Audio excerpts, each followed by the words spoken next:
இதுல விடுதலைக்காக, தமிழ் தேச விடுதலைக்காக நிற்கிறவர்கள் இந்த அடக்கப்பட்ட மக்கள் கையில் இருக்கக்கூடிய அந்த பண்பாடு, அந்த விடுதலை இருக்கிறதே, அந்த பண்பாட அலசி பார்க்க வேண்டும்.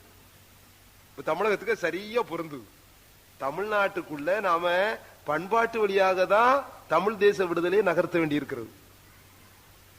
தமிழர்களே உங்களுடைய பண்பாடை காப்பாற்றுங்கன்னு சொன்னா எல்லா தோழர்களுமே வருவாங்க. அப்படியானா பண்பாடு என்னவென்று கேட்பார்கள். முதல்ல கடவுளை கேட்பாங்க. நமக்கு யார் கடவுள் என்று கேட்பார்கள். கடவுள் இல்லாத ஒரு சமூக உலகத்தில் இருக்கா? எங்கும் கிடையாது. பெரியார் மறந்து போன சில செய்திகள் இதெல்லாம். எந்த ஒரு தேசமா இருக்கட்டும், கடவுள் இல்லாம தேசம் இருக்கா? அப்படியானா கடவுள் என்பது என்னது? இத லெனின் தான் ஆழமா சொல்லுறான். கடவுள் என்பது அது துன்பப்பட்டவருடைய பெருமூச்சு, இதயமில்லாத உலகத்தின் இதயம், ஒரு பௌதீக உலகம். அதனுடைய அவன் கோரிக்கைகளுக்காக அவன் வைத்திருக்கிறான். கடவுள் என்பது கடவுள் உண்டா இல்லையா என்பதற்குரியது அல்ல. அப்படியானா எப்படி இருக்க வேண்டும் உலகத்துல?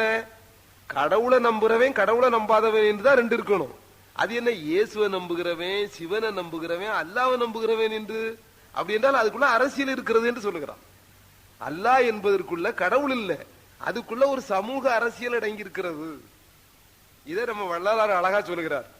சிவன் என்றும் திருமால் என்றும் பெயர் சொல்லாம கடவுள் என்று சொல்லு, அது கடவுள். சரி, நீ அப்படி சொல்லாம சிவன் என்றும் திருமால் என்றும் இயேசு என்று சொல்லும் பொழுதே நீங்கள் ஸ்தாபனத்தை நிறுவுகிறீர்கள்.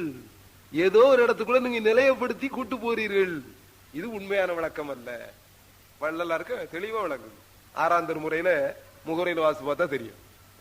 அப்படின்னா நீங்க நிலையத்துக்குள்ள பல சமூக கோட்பாடுகளை திணிக்கிறதுக்கு வைத்துக் கொண்டு கடவுள் கடவுள் என்று சொல்லுகிறீர்கள். இவர்கள் உண்மை புலப்பட சொன்னாரில்லை அப்படி என்று சொல்லுவார். நீங்கள் அதில் பற்று வைக்க வேண்டா, கவனம் செலுத்த வேண்டா.